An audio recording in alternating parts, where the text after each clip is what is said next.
Viewer discretion is advised. The Jets. Here you go, people. The New York Jets select Johnny Mitchell, tight end, Nebraska. The New York Jets select tight end from Penn State, Kyle Brady.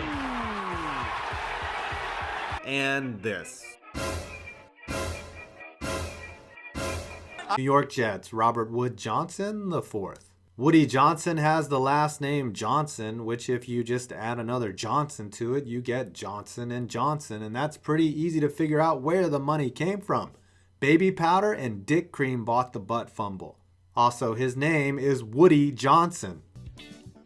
What's this? The Jets blowing a game to the Patriots? You don't say. The Jets jumped out to a 21-point lead only to have it expire when the Pats tied it up at 24. The Jets fought back, but Drew Bledsoe finished the game off with about 4 minutes left with a TD pass to Keith Byers. Rich Kotite was the coach for the Jets, and that's all I really need to say. This is probably the most blatant example of a bitch tactic used by a team to injure opponents. In 2010, the Jets had their entire team crowd the sidelines during kicks and punts to form a human wall of injury trap goodness. This tactic reached its peak when coach Sal Alosi intentionally tripped and injured Dolphins gunner Nolan Carroll. Alosi was fined $25K, the Jets $100K, and the Jets are still the Jets. And finally, the only stadium in the NFL that has roommates. MetLife has also been the only non-domed cold weather venue to host a Super Bowl. Opened in 2010 and somehow having the largest listed seating capacity, Jerry World can actually go to 100,000 if needed. The stadium has seen its two tenants do some awful things, like cover up the other squad's championship banners and subject their own fans to Geno Smith. Next to the park is an indoor downhill skiing facility, and yeah, that's the perfect metaphor for both teams' seasons last year. Ah, Gang Green and Big Blue, siblings forever. Johnny Lamb Jones.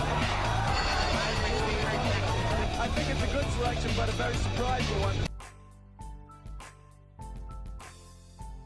Have the Pats ever not owned the Jets? Oh, that one time. Can't wait. I guess.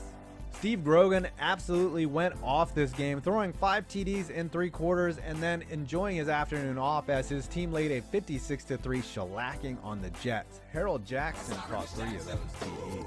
Gang Green, a team nickname or a condition of rotting flesh. How fitting. The shoulder stripes kind of make the jerseys look like it has an apron strapped to the front, which is the perfect outfit for Sam Darnold as he cooks up some turnovers.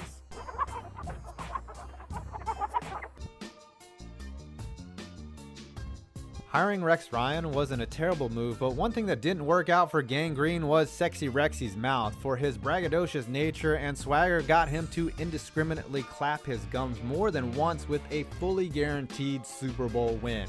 You know, I said, I guarantee we're going to win the Super Bowl, and that's how I feel. So if you want to win a Super Bowl, you better come play for the Jets. Everything that I've said has come true, except we're not champs yet. We are committed as an entire organization. The Jets are committed to finding a cure for lupus. We're also committed to winning a Super Bowl, and we plan on doing both those things.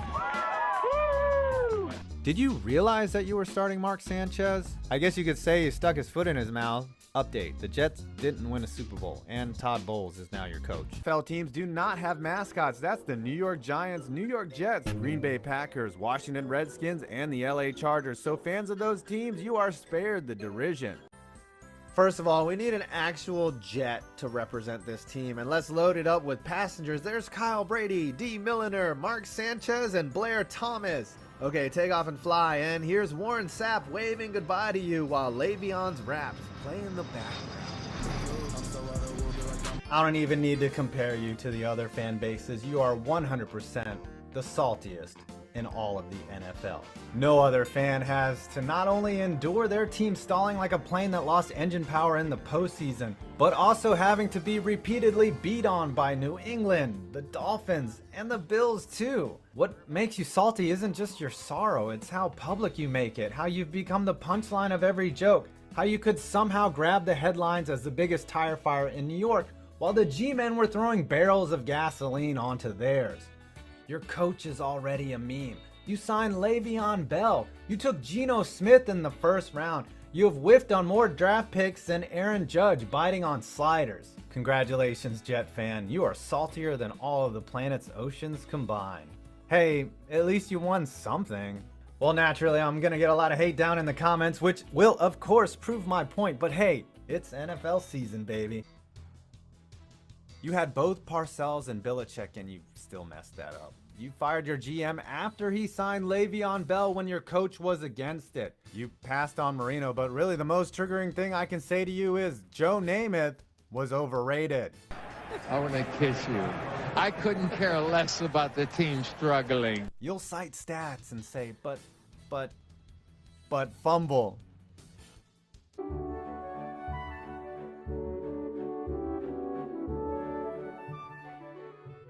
One of the first specifically designed dual-use stadiums, Shea was the site where O.J. Simpson murdered the single-season rushing record in 1973. It was also the site of the famous 1968 AFL Championship game. The Jets moved to the Meadowlands in 1983, and the stadium was demolished in 2008 and replaced with Citi Field.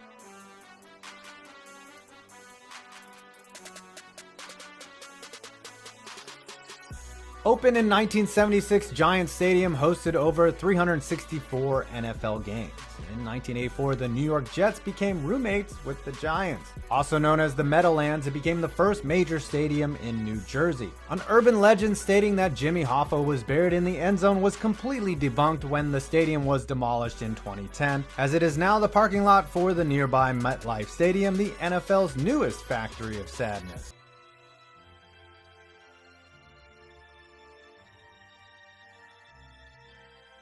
The NFL really rolled the dice with selecting MetLife as the site of Super Bowl 48, considering this would be the first non-dome stadium in a cold weather city to host the big game. Despite all the concerns and criticism, the game time temp was in the mid-40s and there was no rain, something that has happened in other Super Bowls. What was a disaster was the game itself, though. Yeesh. It is unknown whether the NFL will roll the dice again on a similar type situation. Doubt it. On January 16, 2011, the New York Jets defeated the New England Patriots to advance to their second consecutive AFC Championship game, becoming the first team in NFL history to win back-to-back road playoff games in back-to-back seasons. This Cinderella story all started 2 years prior, on January 19, 2009, when the Jets hired first-time head coach Rex Ryan. 3 months later, Rex got his signal caller when the Jets traded up in the 2009 draft and selected USC's Mark Sanchise with the 5th overall pick. With the Jets 7-7 in his first season, Rex proclaimed they were eliminated from playoff contention. 2 weeks later, I imagine much to Rex's surprise, the Jets clinched a wildcard spot with a win over the Bengals, a Bengals team they then defeated again in the wildcard to advance to the divisional round. Early in the fourth quarter against the Chargers, Mark Sanchise hit tight end Dustin Keller to take the lead. End zone! Caught! Touchdown! The Jets sealed their win with a 53-yard touchdown run by Sean Green, the backup running back behind aging workhorse Thomas Jones. There goes Sean Green! Touchdown! Then, despite an early lead in the AFC Championship game, thanks to an 80-yard touchdown pass to Braylon Edwards, New York fell to the Colts. But they'd be back. In the offseason, the Jets were the subject of HBO's Hard Knocks, where the world was truly introduced to the charismatic, bombastic Rex Ryan. He even took the time to write soon-to-be champs on the training camp bus, a prediction he stuck to for the season. Adding fuel to the hype fire, the Jets signed Hall of Fame running back LaDainian Tomlinson, replacing Thomas Jones, who signed with the Chiefs in free agency. Their ground-and-pound offense, paired with one of the best defenses in the league, led by the best corner in the league, Darrelle Revis, propelled the Jets to an 11-5 record in 2010.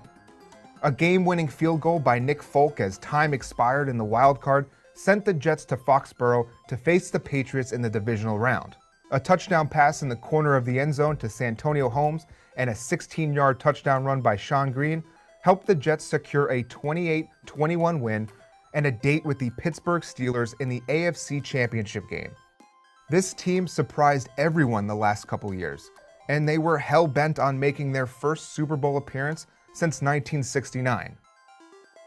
They didn't.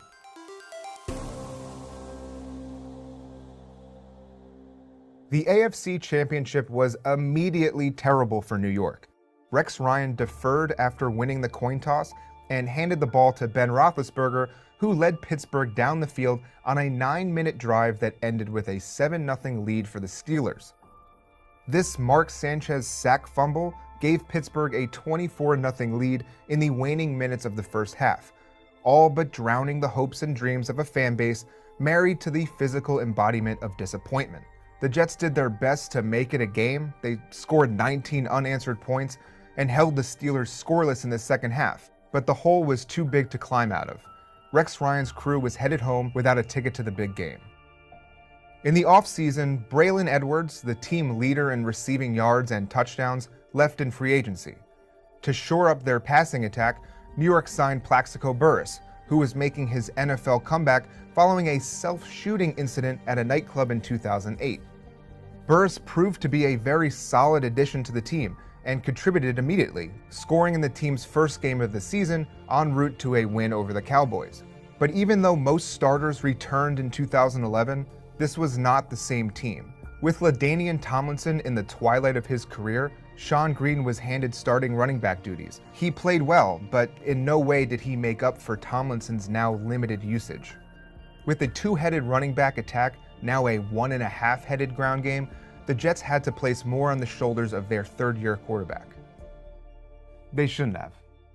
Sitting at 8-5 with control over their own playoff destiny, the Jets entered a Week 15 matchup against the Eagles. The first touchdown of the game came off a Santonio Holmes fumble, returned 47 yards, and it really set the tone. Sanchez, taking Holmes' lead, threw 2 picks and lost a fumble on the way to a demoralizing 45-19 loss in a game that really mattered.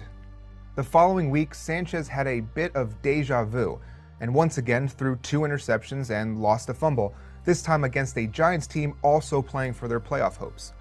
Entering Week 17, the Jets needed a lot of things to happen in order to make it back to the playoffs, but perhaps the most difficult of them all was winning a football game. Frustrations hit a boiling point, and in the final minutes of the game, team leader and top wideout Santonio Holmes mentally quit on the team. He began arguing with teammates in the huddle before ultimately being pulled by an assistant coach. Rex claimed that Santonio took himself out of the game, but that's only because he was unaware of what was actually going on. The Jets finished the season 8-8 and missed the playoffs. Then they did the only reasonable thing they could. They traded for Tim Tebow. The Jets were already a bit of a circus, but when they brought the QB in as competition for Sanchez, they turned their little circus into the Cirque du Soleil of the football media world. But instead of awe-inspiring acrobatics, they just played football poorly. The season was engulfed in quarterback controversy talk, and the looming threat of Tebow shattered Sanchez's confidence as fans chanted for Tebow anytime Sanchez made a mistake, which was often. To make matters worse, Revis, the crown jewel of the defense, entered the 2012 season openly unhappy with his contract. This led to a lot of uneasy feelings amongst fans who worshipped the island he put his opponents on. Then, in Week 3, he tore his ACL. He was traded to Tampa Bay in the offseason. But really, the 2012 Jets season can be summed up in one play. In Week 12, on Thanksgiving in prime time, the Jets faced off against the rival Patriots. With 9 minutes remaining in the first half, down 14-0, Mark Sanchez set a new low for the entire franchise. I have never seen this before in my life. The butt fumble, as it would come to be known, replaced back-to-back AFC Championship appearances as the defining moment of the Rex Ryan, Mark Sanchez era of Jets football. It was so bad that Fireman Ed, the Jets' self-proclaimed mascot, retired in the middle of the game. After this video, you can watch me deep dive the butt fumble on an episode of Rewinder. But first, let's see if the Jets turn things around. Spoiler, they don't. The following week, Sanchez threw 3 interceptions, which finally prompted Rex to make a change. With Tebow inactive with broken ribs, the Jets trotted out Greg McElroy to finish the game. And in his first career game, McElroy threw a game-winning touchdown, inching by the Cardinals 7-6. Sanchez was back under center the next week, and with a win over the Jags, there was still a glimmer of playoff hope wrapping its arms around the slowly rotting corpse of gangrene. The following week, the Jets had the ball deep in Titans territory in the fourth quarter, down only 4. Prime timing for Sanchiz's 4th interception. They'd get another shot, only to watch him fumble away the ball and the season. That's the way this game should end. That's the way the Jets' season should end. Ugly. The Jets slank their way into the offseason with a 6-10 record, prompting some change. On December 31st, 2012, they fired GM Mike Tannenbaum. He was replaced by former Seahawks executive John Idzik. Tight end Dustin Keller, Mark Sanchiz's safety blanket, signed with the Dolphins as a free agent, and starting running back Sean Green inked a 3-year deal with the Titans. But Rex Ryan, New York wasn't quite done with him yet. Idzik and Ryan pulled the trigger on West Virginia quarterback Geno Smith in the 2nd round of the 2013 draft, and felt confident this time the quarterback competition would be beneficial, but they never really got a chance to see how it played out. Rex made the mind-numbing decision to send Sanchise out in the 4th quarter of a meaningless Week 3 preseason game behind a practice squad offensive line. On his 2nd drive, Sanchise took a hit that resulted in a season-ending injury to his throwing shoulder. The 2013 season now laid squarely on the shoulders of rookie QB Geno Smith. And it worked out. Until it didn't.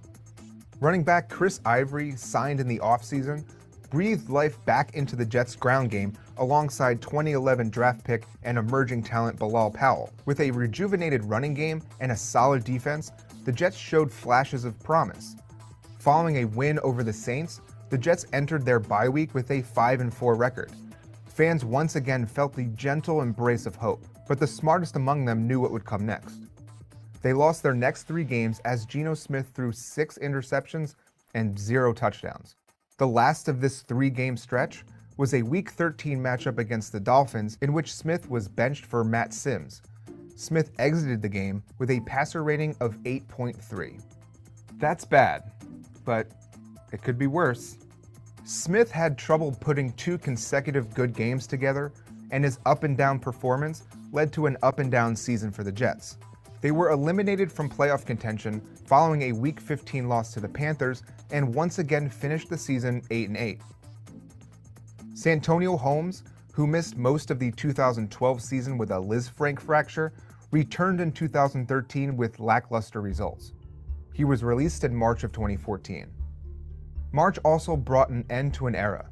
3 years after quarterbacking the Jets to their 2nd consecutive AFC Championship game, the man once dubbed Sanchise for his franchise quarterback potential was released. To replace the now vacant QB roster spot, the Jets signed veteran Michael Vick. He would back up Geno Smith. As for Rex Ryan, despite another season of turmoil and disappointment, he was given yet another chance as it was announced that he would return for the 2014 season. GM John Idzik was holding on to 12 draft picks in the 2014 draft and planned to plug the team's holes and set Ryan up for success. Those draft picks would go on to be known as the Idzik 12, as in holy shit Idzik, how do you fuck up 12 times? To be fair, it was more like 11 times, as 6th-round wideout Quincy Enunwa would go on to be a serviceable receiver for the Jets. But he was the only player from that draft to still be on the team by 2019, and 8 of those 12 were out of the NFL entirely by 2018. Many people expected the Jets to use the truckload of picks to trade up in the draft, and Rex Ryan even lobbied Idzik to trade up to select an LSU receiver by the name of Odell Beckham Jr. But no, one by one, John Idzik threw the picks into a pit of despair while the fan base gathered around and screamed into the abyss. There was hope surrounding 1st-round pick Calvin Pryor, but he failed to live up to the hype. 3rd-round pick Dexter McDougal never really got his chance to prove himself after tearing his ACL in the preseason, but the most egregious of those picks came in the 4th round, where they selected 2 wide receivers. The first was Jalen Saunders, who made 1 reception in his NFL career as a member of the Saints. Their 2nd pick of the round was Shaq Evans, who never played a regular season NFL game. My personal favorite, however, was 6th-round pick IK Enampali. He was released in 2015 after breaking Geno Smith's jaw over a $600 debt. Anyway, after a Week 1 win over the Raiders to start the 2014 season, Geno Smith finally found some consistency, losing 6 straight heading into a Week 8 matchup against the Bills. It was here that Geno threw 2 completions to his teammates and 3 completions to the opposing team. In the first quarter, he was benched with a passer rating of 0. I have a passer rating of 0. Right now. Mike Vick finished the game and pushed the losing streak to 7 before then starting the following week and extending the streak to 8. They finally notched a win in Week 10 and entered their bye week with a 2-8 record. After their bye week, Vick lasted 3 quarters before Rex decided to give Smith another shot. They lost some more games, and then in Week 17, Geno Smith posted a perfect passer rating in a win over the Dolphins, because why the hell not? The Jets finished with a 4-12 record, the worst under Rex Ryan, who was finally fired despite the team collectively lobbying in his favor. The joy and excitement of those AFC Championship games felt as far away as Namath's Super Bowl win in 1969. The Jets had become the laughingstock of the NFL, partially unwarranted. When they were good, they were everything you want from a football team. A loud, charismatic, no bullshit head coach and an underdog team writing a Cinderella story with smash-mouth defense and a young gun quarterback. But in the end, it was all a joke. A fan base starved for success was shown a bright light, and as they stared longingly at its beauty with open arms, they forgot for a moment that they were standing in the middle of the New Jersey Turnpike. And that sound wasn't cheering. It was a blaring horn shouting warnings at the delusional people standing in the middle of the road.